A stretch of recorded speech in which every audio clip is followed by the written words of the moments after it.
Hello everyone, स्वागत है आप सब लोग का पीसीएस बाई तरुण में। जैसे कि आप सभी को पता है कि हम यूपी की आरओ की टेस्ट सीरीज को लगा रहे हैं और आज की जो हमारी टेस्ट सीरीज है वो संस्कृति आईएएस की लगने वाली है। इस संस्कृति आईएएस की टेस्ट सीरीज में हमारे सामान्य अध्ययन मतलब कि जीएस के क्वेश्चन और सामान्य हिंदी जो कि आपकी जनरल हिंदी के क्वेश्चन आते हैं वो आपके यहाँ पर रखे गए हैं। सामान्य अध्ययन में बात करें तो यूपी की टोटल जीके की यहाँ पर आज के क्वेश्चन होने वाले हैं और हिंदी के यहाँ पर 60 जो क्वेश्चन आते हैं वो 60 क्वेश्चन आपको इस टेस्ट सीरीज में भी देखने को मिल जाएंगे।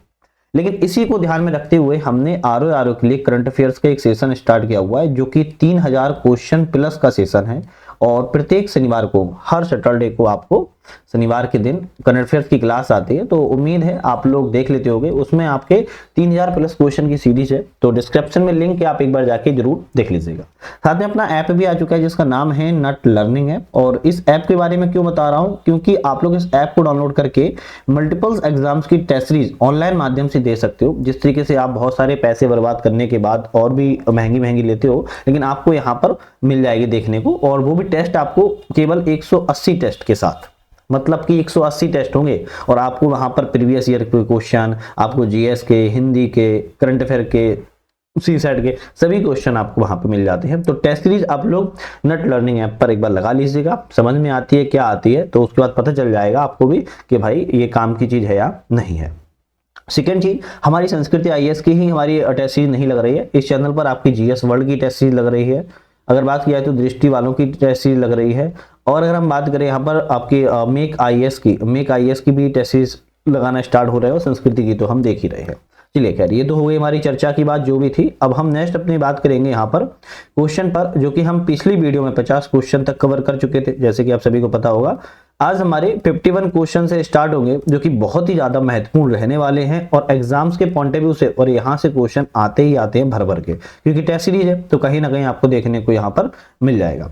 तो शुरुआत करेंगे, लेकिन जल्दी चैनल पे नए हो सब्सक्राइब, लाइक, शेयर करके बेल आइकन प्रेस कर लेना है, जिससे कि और लोगों को फायदा हो सके और मुझे मोटिवेशन मिल सके। चलिए, तो आज हम पहले क्वेश्चन की बात कर लेते हैं। निम्नलिखित में से ऐसी कौन सी जनजातियां हैं जो उत्तर प्रदेश में पाई जाती है, मतलब यूपी में इन चारों जनजातियों में से यूपी में कौन सी जनजाति पाई जाती है। बात यहाँ पर करें अगर हम संथाल आपकी झारखंड में पाई जाती है, ये उत्तर प्रदेश से संबंधित नहीं है, फिर संथाल झारखंड में है। खासी आपकी मेघालय में पाई जाती है, तो ये भी आपकी उत्तर प्रदेश में नहीं है। बुक्सा आपकी यूपी में पाई जाती है और राजी भी आपकी उत्तर प्रदेश में ही पाई जाती है। तो बुक्सा और राजी आपकी यूपी में है, बाकी संथाल झारखंड में है, खासी मेघालय में है। अच्छा, एक चीज और भी है कि उत्तर प्रदेश में आपकी 1967 के तहत, आपको पता होगा संविधान का आदेश अनुसूचित जनजाति 1967 के अनुसार 5 जनजातियां जो इंपोर्टेंट यूपी के लिए, उनको समझ लेते हैं। एक तो आपकी थारू, जौनसारी और आपकी भोटिया, बुक्सा और राजी। ये 5 जो जनजाति हैं वेरी इंपॉर्टेंट हैं यूपी के लिए, इनको आपको भूलना नहीं है, इनको आपको माइंड में रख लो। लेकिन इसके अतिरिक्त 2003 में 10 और जनजातियों को शामिल किया गया था। अगर किसी को पता है वो 10 जनजातियां, आप मुझे कमेंट करके बताइएगा। जो 5 इंपॉर्टेंट थी वो मैंने आपको बता दिया। तो यहाँ पर क्वेश्चन में हम आए तो तीसरा और चौथा आपके उत्तर प्रदेश में है, ऑप्शन में तीसरा और चौथा आपका राशि में, ये हमारा हो गया सी ऑप्शन, बिल्कुल सही। खैर, नेक्स्ट क्वेश्चन की बात करेंगे। अभिकथन और कारण है, इनमें से कौन सा अभिकथन और कारण सही है, इसके बारे में बात करते हैं। मुख्यमंत्री जो होता है राज्य का संवैधानिक प्रमुख होता है। मुख्यमंत्री संवैधानिक प्रमुख होता है क्या? राज्यपाल संवैधानिक प्रमुख होता है। जो गवर्नर होता है राज्यपाल, वो आपका संवैधानिक प्रमुख होता है राज्य का, ना कि मुख्यमंत्री संवैधानिक प्रमुख होता है। जो आपका मुख्यमंत्री होता है वो तो वास्तविक प्रमुख होता है ना। तो ऑप्शन आपका अभिकथन तो गलत है। कारण है कि इसकी नियुक्ति जो है राज्यपाल के द्वारा अनुच्छेद 164 के तहत की गई है। हाँ, कारण बिल्कुल सही लिखा है, तो हमारा ए गलत हो जाएगा और आर सही हो जाएगा, तो हम बी पे सही कर देंगे, क्योंकि ए वाला जो गलत है, संवैधानिक प्रमुख आपका मुख्यमंत्री ना होके राज्यपाल होना चाहिए था। नेक्स्ट क्वेश्चन है, निम्नलिखित युग्मों को उत्तर प्रदेश की प्रशासनिक इकाइयों की उनकी संख्या में कौन सा सम्मिलित नहीं है। तो यहाँ पर कुछ आपके मंडल, जनपद, तहसील और विकास खंड की बात की गई है, तो यहाँ पर उनकी संख्या यूनिट्स कितनी है, वो एक ऑप्शन यहाँ पर गलत है, वो हमें ढूंढना है। चलिए देखते हैं। मंडलों की संख्या 18 है, उत्तर प्रदेश में बिल्कुल सही है। जनपद, उत्तर प्रदेश में जनपद मतलब जिले डिस्ट्रिक्ट, तो आपकी 75 है, ये भी सही है। तहसील आपकी 351 है उत्तर प्रदेश में, ये भी सही है। विकास खंड की बात किया है, विकास खंड आपके 862 नहीं है, 826 है, देख रहे हो। बस 2 और 6 को आगे पीछे लिख दिया तो आपको गलत हो जाएगा। तो आपके विकास खंड आपके 826 है, ध्यान रखिए। उत्तर प्रदेश का नाम परिवर्तन और वर्ष कब किया गया? तो उत्तर प्रदेश में कुछ आपको पता होगा, पहले कुछ और नाम था। जो उत्तर प्रदेश वर्तमान में नाम है वो तो आपका अलग 1937 के तहत 1950 के तहत रखा गया है, लेकिन इससे पहले कुछ और भी नाम रहे, जैसे उत्तर पश्चिमी प्रांत रहा, उत्तर पश्चिमी प्रांत अवध रहा, संयुक्त प्रांत रहा। कब कौन सा नाम रखा गया, इसको नाम को मिलाना है। जैसे उत्तर पश्चिम प्रांत की बात किया तो आपका 1836 में रखा गया था, 1836 में उत्तर पश्चिमी प्रांत। उत्तर पश्चिमी प्रांत एवं अवध जोड़ दिया जाए तो 1877 में बनाया गया था। संयुक्त प्रांत की बात करें तो 1937 में, और उत्तर प्रदेश आपका 1950 में। इसलिए आपका ऑप्शन यहां पर डी वाला रहेगा, ए का दूसरा, बी का पहला, सी का चौथा, डी का तीसरा। चलिए नेक्स्ट क्वेश्चन जब बढ़ते हैं। आपके कोई भी क्वेश्चन है, कोई भी आपके मन में कुंठा है तो आप मुझे कमेंट करके पूछ सकते हो, या फिर वैसे तो मैंने नंबर भी दे रखा है, आप वहां पर भी कॉल कर सकते हो। अगर कोई प्रमुख बात है तो आप बता सकते हो। निम्नलिखित में से उत्तर प्रदेश के मुख्यमंत्री देश के प्रधानमंत्री भी रही है। मतलब कि कहा जा रहा है कि यूपी के सीएम तो रही है, बट वह इंडिया के पीएम भी रहे हैं। ऐसे कौन कौन से इसमें आपके व्यक्ति हैं? पंडित गोविंद बल्लभ पंत, चौधरी नारायण सिंह, विश्वनाथ प्रताप सिंह। तो आप यहां पर कहोगे एक तो चौधरी नारायण सिंह और आपके विश्वनाथ प्रताप सिंह। दूसरा और तीसरे ऑप्शन जो आपके हैं वो आपके पीएम भी रहे हैं और सीएम भी रहे हैं। ठीक है, पंडित गोविंद बल्लभ पंत की बात की जाए तो यह एक बार भी भारत के प्रधानमंत्री नहीं रहे हैं। यह स्वतंत्रता के पश्चात उत्तर प्रदेश के पहले मुख्यमंत्री थे, गोविंद बल्लभ पंत। तो आपको यह भी ध्यान थोड़ा सा रखना है। नेक्स्ट क्वेश्चन की बात करेंगे। राज्यपाल निम्नलिखित में से कौन से अनुच्छेद के तहत राज्य विधानमंडल के सत्र में न होने की स्थिति में अध्यादेश जारी कर सकता है? तो सीधी सी बात, इतनी बड़ी जो थ्योरी बताई है, इतनी से ये कहा जा रहा है कि राज्यपाल राज्य में अनुच्छेद कौन से आपका कुछ अनुच्छेद के तहत अध्यादेश को जारी कर सकता है। तो आर्टिकल पूछना था, इनको सीधा पूछ लेते, आर्टिकल 213 के तहत। और अगर हम राष्ट्रपति की बात करें, ध्यान रखना है यहीं पर हम राष्ट्रपति की बात करें, रिवीजन हो जाएगा। राष्ट्रपति आपका आर्टिकल 123 के तहत अध्यादेश जारी करता है, और राज्यपाल की बात की जाए तो राज्यपाल आपका आर्टिकल 213 के तहत अध्यादेश जारी करता है। ठीक है, निम्नलिखित में से कथनों पर विचार कीजिए और इनमें से कौन सा कथन सही है बताइए। चलिए बात कर लेते हैं। उत्तर प्रदेश राज्य विधानमंडल द्विसदनात्मक व्यवस्था पर आधारित है। द्विसदनात्मक व्यवस्था का तो मतलब समझते होंगे ना आप लोग, क्या होता है? द्विसदनात्मक व्यवस्था का मतलब होता है जहां पर विधान परिषद भी है और विधानसभा भी है, उसको कहते हैं द्विसदनात्मक व्यवस्था। तो ये तो बात सही है, उत्तर प्रदेश में दोनों ही है। ठीक, दूसरा कहता है कि उत्तर प्रदेश में द्विसदनात्मक व्यवस्था की शुरुआत 1947 में की गई थी। नहीं, ये तो गलत हो जाएगा, क्योंकि 1947 में नहीं की गई थी, 1947 में नहीं की गई थी, बल्कि 1937 में की गई थी। ध्यान रखिए, 1935 अधिनियम के तहत, भारत सरकार अधिनियम 1935 के तहत 1937 में ये आपकी द्विसदनात्मक व्यवस्था की शुरुआत की गई थी। ध्यान रखना है, मैं आपको दोनों चीजें बता रहा हूं। अगर अधिनियम कहा जाए कि किस भारत सरकार अधिनियम के तहत, तो 1935 के तहत। डेट लिखा हो अगर उसमें 1935 नहीं है तो 1937, तो 1937 के तहत। तो ऑप्शन आपका इस लिहाज से देखा जाए केवल पहला वाला सही है, क्योंकि दूसरा वाला गलत है, वो मैंने आपको बता दिया। उत्तर प्रदेश मानवाधिकार आयोग के कथनों पर विचार कीजिए और इनमें से कौन सा कथन आपका सही है बताइए। चलो बात करते हैं। इस आयोग की स्थापना 4 अप्रैल 1993 को की गई थी। 4 अप्रैल 1993 को की गई थी। क्या ये सही है? कोई बता सकता है क्या ये सही है? भाई गलत है। 4 अप्रैल 1996 को की गई थी, ना कि आपकी 1993 को। पहला वाला ऑप्शन गलत। दूसरा है, इस आयोग राज्य सरकार के अधीन मानवाधिकार संबंधी मामलों की जांच भी करता है। हाँ, आप कहोगे दूसरा वाला बिल्कुल करेक्ट है, तो हम अपने डी पे लिख लगाएंगे, केवल दूसरा यहाँ पर सही है। लेकिन एक चीज याद रखना है, इसकी स्थापना 4 अप्रैल 1996 की गई। देखो मैं आपको हर चीज बता रहा हूं, आपके मन में कोई भी शंका न रहे। इसकी स्थापना 4 अप्रैल 1996 को की गई, लेकिन ध्यान रखना है औपचारिक रूप से जो गठन है 7 अक्टूबर 2002 के समय भी हुआ था इसका। ठीक है, तो आपको ये अपने माइंड में सेट कर लेना है। उत्तर प्रदेश के संदर्भ में विचार कीजिए, कौन सा कथन सही है। चलिए, उत्तर प्रदेश के संदर्भ में विचार करना है कि उत्तर प्रदेश राज्य भाषा अधिनियम 1951 के तहत हिंदी को 1968 में 1968 में आधिकारिक भाषा घोषित किया गया था। किसकी बात कर रहा है? हिंदी की बात कर रहा है कि हिंदी को जो आधिकारिक भाषा है आपका 1968 के तहत में घोषित किया गया था। तो आप कहोगे हाँ बिल्कुल बात ठीक है। नेक्स्ट आता है कि इस अधिनियम में संशोधन करके 1989 में उर्दू को भी राज्य की दूसरी भाषा घोषित किया गया है। हाँ, जो उर्दू भाषा है आपकी, जो उर्दू भाषा है, उर्दू भाषा को 1989 में आपको शामिल किया गया था। ये भी ठीक है, तो आप हम कहेंगे एक और दो दोनों सही हैं, हम ए पे टिक लगा देंगे। नेक्स्ट क्वेश्चन की बात करते हैं। एक तरफ अभिकथन है और एक तरफ कारण है, कौन सा अभिकथन और कारण सही है? अभिकथन कहता है कृषि श्रम उत्पादकता जो है पश्चिमी उत्तर प्रदेश में सर्वाधिक है। कृषि श्रम की जो उत्पादकता है पश्चिमी उत्तर प्रदेश में सर्वाधिक है, बिल्कुल ठीक है। उसका कारण क्या है?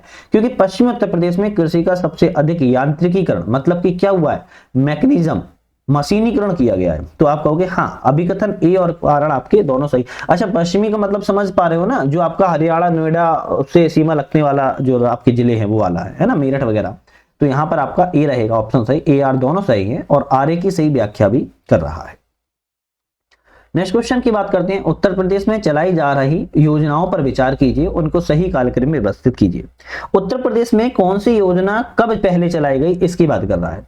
जैसे किसान क्रेडिट कार्ड योजना की बात की जाए, किसान क्रेडिट कार्ड योजना की जो शुरुआत है आपकी 1999 से लेके 2000 के बीच में इसको चलाई गई थी। 2000 का नोट नहीं है, 2000 सन है, 1999 2000 में चलाई गई थी।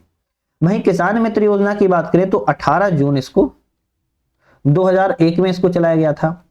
किसान वृद्धावस्था पेंशन योजना की अगर हम बात करें तो इसको 2 अक्टूबर 2003 को चलाया गया था। किसान पाठशाला योजना की बात करें तो इसकी शुरुआत 2017 में की गई थी।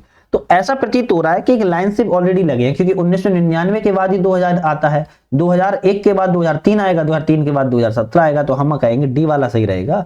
1 2 3 और 4 आपके ऑप्शन यहाँ पर करेक्ट। देखो मैं क्यों बता रहा हूं, ये प्रॉपर लिख के मैं चाहता तो ऐसे बता सकता था 1 2 3 4, तो आपको ना डेट याद नहीं होती, और डेट याद नहीं होती तो फिर कोई मतलब नहीं है कि हम रिवीजन भी कर रहे हैं और हम कुछ याद भी ना कर सकें। हम वीडियो को मनोरंजन थोड़ी ना कर रहे हैं। और सबसे बड़ी बात ये भी है कि बहुत सारे लोग ये कहते हैं कि बहुत सारे लोग, सर भी बोलते हैं, भैया भी बोलते हैं, जो भी बोलो आप प्यार से, कोई दिक्कत नहीं है, कि ये बोलते हैं कि आप बीच बीच में मजाक नहीं करते हो। हमें एक बात समझ में नहीं आती है कि आप लोग यहाँ पढ़ने आते हो, मजाक करवाने आते हो। अरे अगर आपको मजाक देखना है, मजाक करना है, तो कपिल का शो देख लो, वो सबसे बेस्ट है। मैं प्रमोशन नहीं कर रहा हूँ, बट मैं बता रहा हूँ, उसका शो देख लो तो आपको हंसी आती रहेगी, बढ़िया पढ़ते रहो। और आज के समय में शॉर्ट्स पे आप लोग इतनी बढ़िया बढ़िया रील्स देखते ही हो, उनको देख के मजे ले लो। लेकिन हम 1 घंटे आधे घंटे की वीडियो बना रहे हैं, उसमें भी अगर हम मजाक मजाक मजाक करें तो हम पढ़ क्या रहे हैं, फिर मतलब सीरियस नहीं है। हमारे दिल में इतनी आग होनी चाहिए कि हम जिस पेपर में बैठे हैं वो पेपर का सीधा हमें ज्वाइनिंग लेटर ही आए, इस तरीके की आग होनी चाहिए हमें। खैर ये तो वो बात हो गई मोटिवेशन की, लेकिन एक नॉर्मल सी बात बता रहा हूँ। एक कमेंट आया था, हालांकि मैंने उस कमेंट को डिलीट कर दिया क्योंकि मुझे वो थोड़ा जेन्युइन कमेंट नहीं लगा। हो सकता है कि किसी ने मजाक में ही किया हो, लेकिन हम मजाक मजाक नहीं कर पाते हैं। और सबसे बड़ी बात, हमें यहाँ ऐसा लगता है कि समय बहुत मूल्यवान है और मूल्यवान चीज को कभी भी हमें अस्वीकार नहीं करना चाहिए। तो मूल्यवान चीज है, इसीलिए हम पढ़ रहे हैं। आप ये टेस्ट सीरीज अगर परचेस करने जाते हो तो लगभग हमें लगता है 2000 रुपए के आसपास होगी, क्योंकि मैंने ये परचेस करके ही आप लोगों के लिए बना रहा हूं। इसके टेस्ट अभी संस्कृति आईएएस वालों के 10 टेस्ट निकले हैं, 10 के 10 टेस्ट मैं आप लोगों को लगा रहा हूं। मैं तो 50-50 क्वेश्चन में लगाता हूं, पर प्रॉपर इनके 10 टेस्ट हैं। अब ये यूपी की जब समाप्त हो जाएगी तो फिर हमारे 3 टेस्ट और बचते हैं, तो 3 टेस्ट या 4 टेस्ट बचेंगे, तो हमारे फुल टेस्ट चलेंगे, उसमें फुल टेस्ट लेंगे, मिक्स क्वेश्चन लेंगे। तो ये समझो, ये बहुत इंपॉर्टेंट है आप लोगों के लिए। खैर वो आपकी मर्जी है, आपको कैसे उसको ट्रीट करना है। अगर आपको मजाक करना है तो यूट्यूब पे बहुत सारे टीचर से पढ़ाते हैं, वो इधर की उधर बातें करके आप लोगों को सिर्फ मनोरंजन करा रहे हैं, आप उनको देख सकते हो, कोई दिक्कत नहीं है। खैर हम क्वेश्चन की ओर लौटते हैं, वो तो मन में आया तो मैंने आपको बता दिया। उत्तर प्रदेश की नदियों के संदर्भ में विचार कीजिए और इनमें से कौन सा कथन आपका सही है। तो उत्तर प्रदेश की जो नदियां, उनके बारे में विचार करना है। यमुना नदी बिजनौर जिले से उत्तर प्रदेश में प्रवेश करती है। अब याद रखना चाहिए कि जो यमुना नदी है आपकी, वो बिजनौर जिले से करती है क्या? अरे भाई बिजनौर से कैसे करेगी, किसी ने नहीं बता पाया। देखो सहारनपुर के फैजाबाद एक स्थान है, वहां से करती है। खैर कोई बात नहीं, चलो छोड़िए। तो उत्तर प्रदेश में पहला ऑप्शन तो गलत हो जाएगा। गंगा से प्रयागराज मिलती है, हाँ ये बात ठीक है। यमुना नदी है, मान लो ये गंगा जा रही है, गंगा जा रही है और यहां से आपकी यमुना आएगी और यहाँ पे प्रयागराज में आपकी यमुना जो है वो आपकी गंगा से मिल जाएगी। तो आप कहोगे हाँ केवल दूसरा वाला सही है, पहला वाला आपका ऑप्शन यहाँ पर गलत है। नेक्स्ट क्वेश्चन है, उत्तर प्रदेश का कौन सा स्थल है जो हजारों ऋषियों की तपोभूमि के नाम से विख्यात है? हजारों ऋषियों की, मतलब कि वहां पे कई सारे थाउजेंड्स ऋषियों ने वहां पर तप किया हुआ है। तो कौन सा स्थान है? सीतापुर है। ध्यान रखना है, ये बहुत पॉपुलर क्वेश्चन है और आज के समय में ट्रेंडिंग का क्वेश्चन बना हुआ है, तो इनको ध्यान रखना है। यहाँ पर हजारों ऋषियों की तपोभूमि के नाम से सीतापुर को जाना जाता है। चलिए नेक्स्ट क्वेश्चन आता है, रामसर स्थल और उनकी अवस्थिति है। कौन सा रामसर स्थल किस जिले में स्थित है? जैसे समस्तपुर पश्चिम अभ्यारण्य की बात करें तो रायबरेली में है। पर्वतीय अर्गा पश्चिम अभ्यारण्य की बात करें तो गोंडा में है। सांडी पश्चिम अभ्यारण्य की बात करें तो हरदोई में है। और आपका नवाबगंज पश्चिम अभ्यारण्य की बात करें तो उन्नाव में है। हम कहेंगे यहाँ पर आपका ऑप्शन रहेगा डी वाला करेक्ट, ए का दूसरा, बी का पहला, सी का चौथा और डी का तीसरा। निम्नलिखित में से उत्तर प्रदेश बजट 2025-26 के संदर्भ में सही है। उत्तर प्रदेश के बजट के बारे में क्वेश्चन है, इनमें से आपका ऑप्शन कौन सा सही है? प्रदेश में प्रधानमंत्री किसान सम्मान निधि योजना के अंतर्गत लगभग 3 करोड़ कृषकों को लगभग 79,500 करोड़ रुपए की धनराशि जो है डीबीटी डायरेक्ट बेनिफिशियरी ट्रांसफर के माध्यम से हस्तांतरित की जाती है। पहला ऑप्शन आपका बिल्कुल करेक्ट है कि भाई डीबीटी के माध्यम से प्रधानमंत्री किसान सम्मान निधि योजना के तहत 3 करोड़ किसानों को उत्तर प्रदेश में जो राशि है वो आपकी सहायता मिलती है।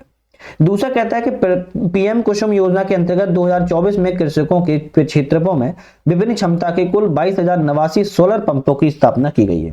तो यहां पर ये क्वेश्चन गलत है, 2024 में नहीं बल्कि 2025-26 के अनुसार की गई है।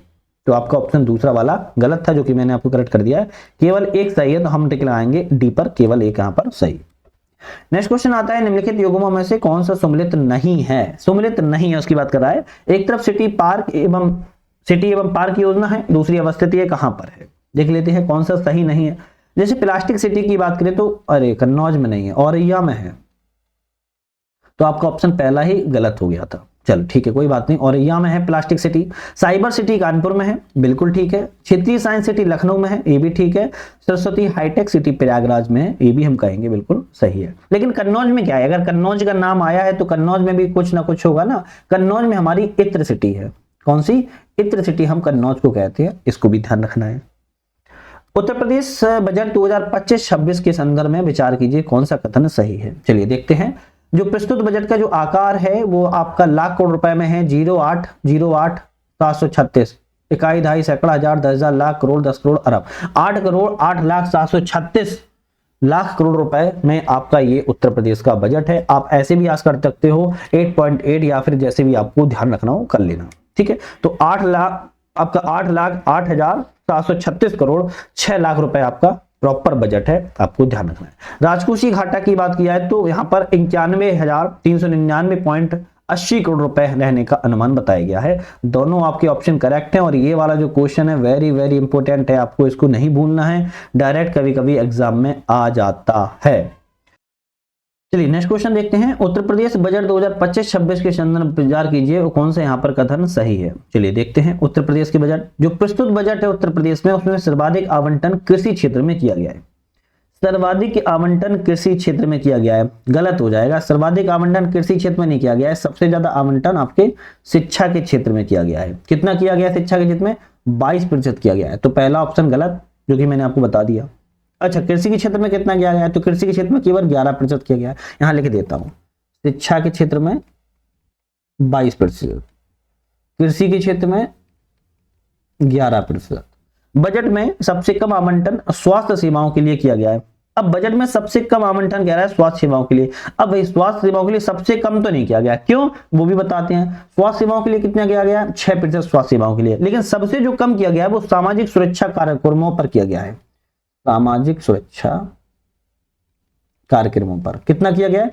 4%। तो सबसे कम किसका है? सामाजिक सुरक्षा का है, ना कि आपका स्वास्थ्य क्षेत्र का। स्वास्थ्य क्षेत्र का तो भैया 6% है। तो आपका ऑप्शन ना तो पहला सही है ना ही दूसरा सही है। तो हम कहेंगे एक और दो दोनों ऑप्शन यहाँ पर गलत ही है, लेकिन मैंने आपको प्रॉपर बता दिया है। चलिए नेक्स्ट क्वेश्चन है। उत्तर प्रदेश बजट 2025-26 के अनुसार निम्नलिखित में से किस जनपद में नए फॉरेंसिक साइंस लैब स्थापित किए जाएंगे? नए फॉरेंसिक साइंस लैब कहां पर स्थापित किए जाएंगे? अगर बात करें तो आपके यहां पर ऑप्शन रहेगा अयोध्या। अयोध्या में जो आपके हैं साइंस नए फॉरेंसिक साइंस लैब को स्थापित यहां पर किया जाएगा।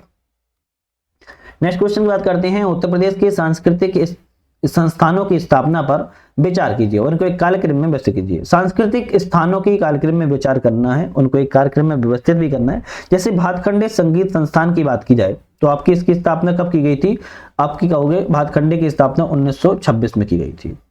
राज्य ललित कला अकादमी की बात किया तो इसकी स्थापना 1962 में की गई थी, और उत्तर प्रदेश संगीत नाटक अकादमी की बात किया तो इसकी स्थापना 1963 में की गई थी। भारतेंदु नाट्य अकादमी की बात किया तो इसकी स्थापना 1975 में की गई थी।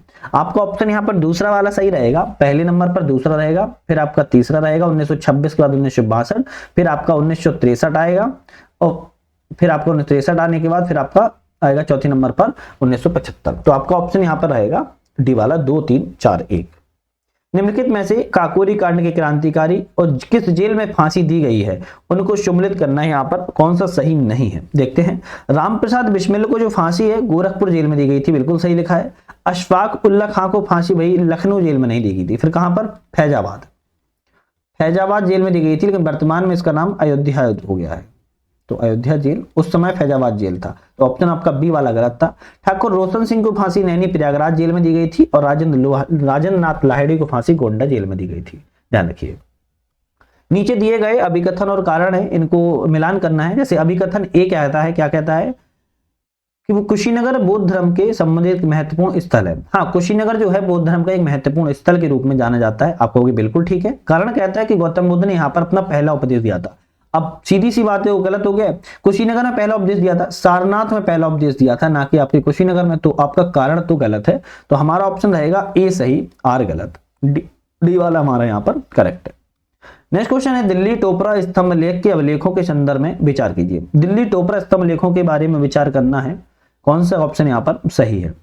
प्रारंभ में उत्तर प्रदेश के प्रयाग जनपद में पाया गया था, तो प्रारंभ में उत्तर प्रदेश के प्रयाग जनपद पाया गया था क्या, कोई बता सकता है? अरे प्रयाग में नहीं पाया गया था, सहारनपुर में पाया गया था, तो ऑप्शन आपका पहला गलत है। इस पर अशोक के 7 अभिलेख उत्कीर्ण है। हाँ, ये आप बात का सही है, बिल्कुल दूसरा वाला क्वेश्चन सही है कि इस पर 7 अभिलेख आपके सही है, तो हम रहेंगे बी पे टिक, क्योंकि केवल दूसरा सही है, पहला गलत है, ध्यान रखिए। उत्तर प्रदेश के किस जिले में प्रसिद्ध सूफी संत शेख सलीम चिश्ती की दरगाह स्थित है? प्रसिद्ध सूफी संत है शेख सलीम चिश्ती की दरगाह कहां पर उत्तर प्रदेश में है? तो आप कहोगे फतेहपुर सीकरी में है, डी ऑप्शन आपका सही रहेगा। निम्नलिखित मंदिर और स्थान है, उनका सही युग्म नहीं बताइए, कौन सा गलत है यहाँ पर। मंदिर और स्थान का इसमें कौन सा ऑप्शन गलत है? जैसे जेके मंदिर की बात करें कानपुर में है, बिल्कुल ठीक लिखा है। बराह भगवान मंदिर की बात करें तो भाई मेरठ में नहीं है, तो फिर कहां पर है? शौरो कासगंज में है, शौरो कासगंज में आपका बराह भगवान मंदिर है, तो आपका बी ऑप्शन गलत था। बिजलेश्वरी का मंदिर बलरामपुर में है, और मकरबाई का मंदिर आपका महोबा में है, तो आपके ए, सी और डी सही थे, बी गलत था जो बता दिया है। उत्तर प्रदेश के उद्योगों के संदर्भ में कौन सा कथन सही है? तो उत्तर प्रदेश के उद्योग के बारे में कह रहा है कि सही ऑप्शन में से कौन सा रहेगा, देखते हैं। भारत में सूती वस्त्र उद्योग देश में प्रथम स्थान है।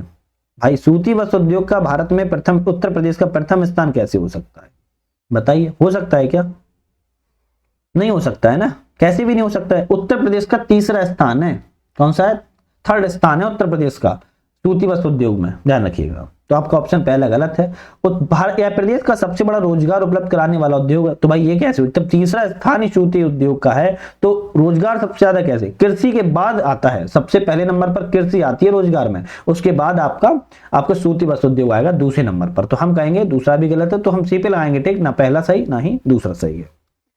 उत्तर प्रदेश के औद्योगिक विकास के संबंधित संस्थानों की स्थापना पर विचार कीजिए, उनको एक कालक्रम में व्यवस्थित कीजिए। जैसे उत्तर प्रदेश निर्यात निगम लिमिटेड की स्थापना, उत्तर प्रदेश निर्यात निगम लिमिटेड की स्थापना 1996 में की गई थी, ठीक है। अगर हम बात करें यहाँ पर उत्तर प्रदेश व्यापार प्रोत्साहन योजना की शुरुआत तो 1994 में की गई थी।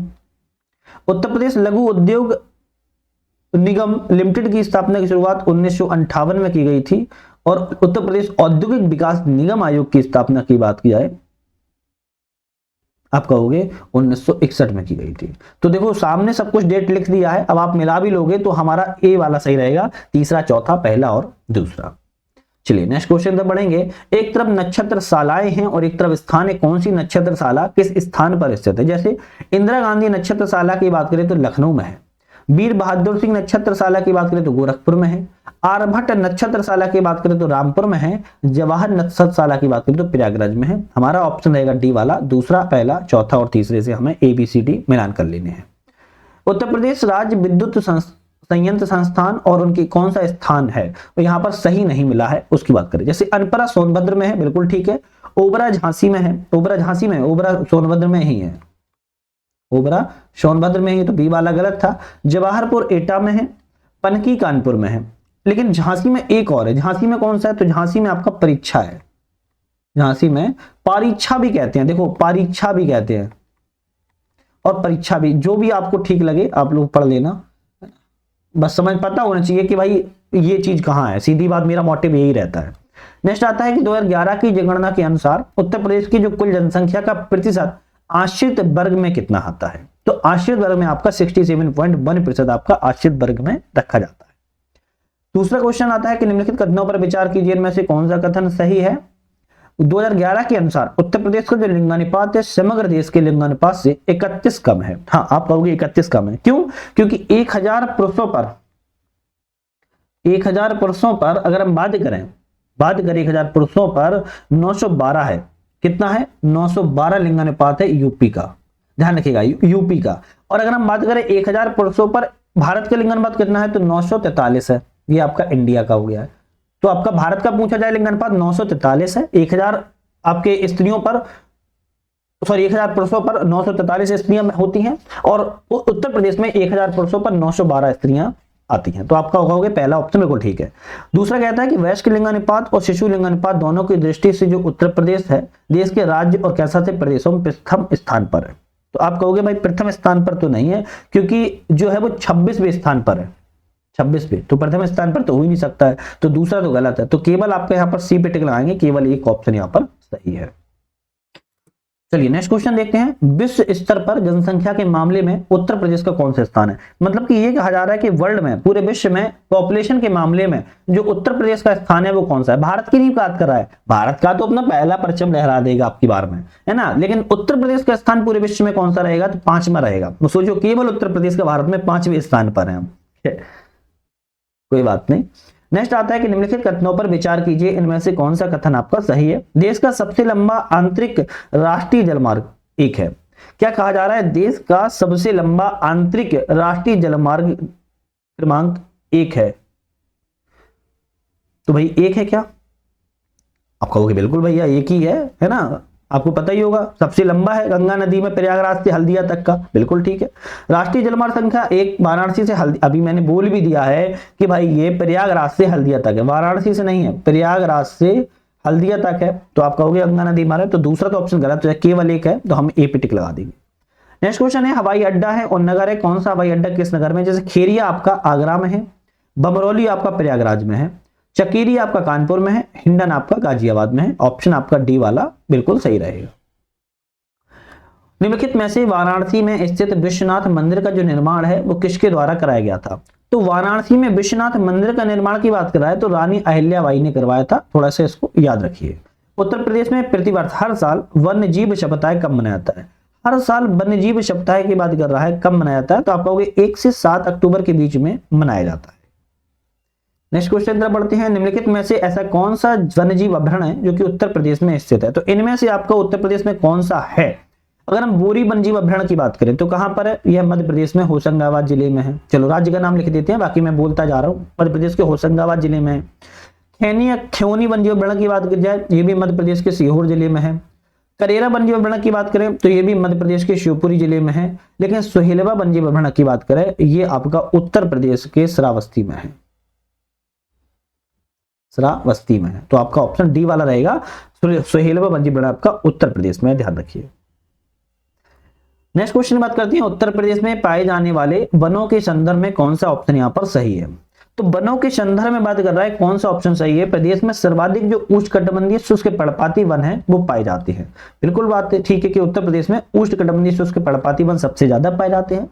प्रदेश की जो कुल वन भूमि में लगभग 32% भाग शीशम, महुआ, आम, जामुन और नीम आदि के वृक्ष की प्रजातियां जो हैं वो पाई जाती है। तो आप कहोगे ये भी सही है, हम कहेंगे ए वाले पे, क्योंकि 1 और 2 दोनों ऑप्शन यहाँ पर सही है। शुष्क पर्णपाती वनों में जो वार्षिक वर्षा की बात करें तो 70 से 100 सेंटीमीटर के बीच में यहाँ पर वार्षिक वर्षा होती है। निम्नलिखित कथनों पर विचार कीजिए और इनमें से कौन सा कथन आपका सही है, बताइए। चलिए विचार करते हैं। अंतरराष्ट्रीय चावल अनुसंधान संस्थान कानपुर में एक क्षेत्रीय केंद्र की स्थापना की गई है। तो भाई आपका ऑप्शन ये गलत हो जाएगा, गलत हो जाएगा। क्यों गलत हो जाएगा उसका भी एक रीजन बताता हूं। दूसरा कहता है कि अंतर्राष्ट्रीय चावल अनुसंधान संस्थान भारत में चावल की उत्पादकता बढ़ाने, किसानों के कौशल में वृद्धि के माध्यम से उनकी आय बढ़ाएगा। दूसरा तो बिल्कुल ठीक है। तो अब आप समझो कि क्यों, क्योंकि कानपुर में नहीं बल्कि वाराणसी में की गई है। ठीक है, इसीलिए गलत है, क्योंकि क्षेत्रीय केंद्र की स्थापना आपकी वाराणसी में की गई है, ना कि आपकी कानपुर में। तो ऑप्शन आपका केवल दूसरा वाला सही रहेगा, तो हम डी पे टिक लगाएंगे।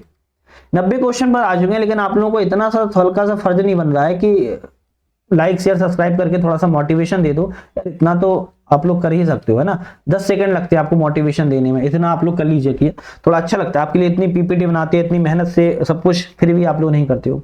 खैर कोई बात नहीं। निम्नलिखित में से कौन सा उत्तर प्रदेश के जिलों को भौगोलिक क्षेत्रफल की दृष्टि से अवरोही क्रम में लिखिए। अवरोही क्रम में लखीमपुर खीरी, प्रयागराज, मिर्जापुर और गौतम बुद्ध नगर। तो तीसरा आपका सही रहेगा, लखीमपुर खीरी, प्रयागराज, मिर्जापुर और गौतम बुद्ध नगर भौगोलिक क्षेत्रफल की दृष्टि में आपका अवरोही क्रम में है। नेक्स्ट क्वेश्चन आता है, किसके द्वारा न्यायिक अधिकारियों की सेवानिवृत्ति आयु 60 से बढ़ाकर 61 वर्ष कर दी गई है।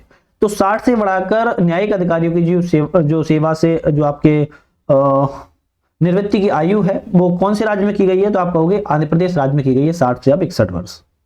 हाल ही में चर्चा में रहा देश का पहला वर्टिकल रेल ब्रिज जो पम्बन 2.0 है, वह कौन से राज्य में है। तो बहुत छोटा सा क्वेश्चन है, तमिलनाडु राज्य में, आई थिंक सभी को पता ही होगा। यूरोपीय अंतरिक्ष एजेंसी के प्रोबार 3 उपग्रह को किसके द्वारा प्रक्षेपित किया गया है। तो प्रोबार 3 आपका उपग्रह है और यूरोपीय अंतरिक्ष एजेंसी का था, लेकिन यह किसने अंतरिक्ष में इसको प्रक्षेपित किया हुआ है, ये ऑप्शन आपका है। तो आप कहोगे स्पेस एक्स। दिसंबर 2024 में मनाए गए महापरिनिर्वाण दिवस का संबंध किससे है। महापरिनिर्वाण का जो संबंध है आप बोलोगे इनमें से कोई नहीं। क्यों, क्योंकि बाबा साहेब अंबेडकर की 69 भी लिख देता हूं, अंबेडकर साहब की 69वीं पुण्यतिथि के अवसर पर मनाया गया है महापरिनिर्वाण दिवस के रूप में, ध्यान रखिए। हाल ही में UNGA ने किसे विश्व ध्यान दिवस के रूप में नामित किया है। तो UNGA के द्वारा विश्व ध्यान दिवस, वर्ल्ड मेडिटेशन डे के रूप में किस तारीख को नामित किया गया है। तो आप बोलोगे 21 दिसंबर को नामित किया गया है। देश के पूर्व राष्ट्रपति जिम्मी कार्टर का 100 वर्ष की आयु में निधन हो गया। वो कौन से देश के थे, पूर्व राष्ट्रपति हैं जिम्मी कार्टर, इनका 100 वर्ष की आयु में निधन हुआ है। और इनके हम अगर हम बात करें वह किस देश के थे, तो आप बोलोगे अमेरिका के थे। प्रधानमंत्री नरेंद्र मोदी ने कौन से राज्य में बीमा सखी योजना का शुभारंभ किया है। तो बीमा सखी योजना का शुभारंभ प्रधानमंत्री मोदी के द्वारा हरियाणा राज्य में किया गया है।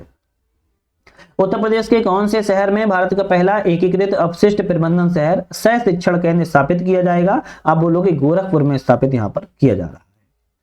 नेक्स्ट आता है, हाल ही में विमोचित दमाई लामा की खुशी के रहस्य नामक पुस्तक के लेखक कौन है। दमाई लामा की जो खुशी के रहस्य नामक जो पुस्तक है उसके लेखक की बात कर रहा है डॉक्टर दिनेश साहेरा, उसके लेखक है। और ये थोड़ा सा इंपोर्टेंट है, याद रखिए।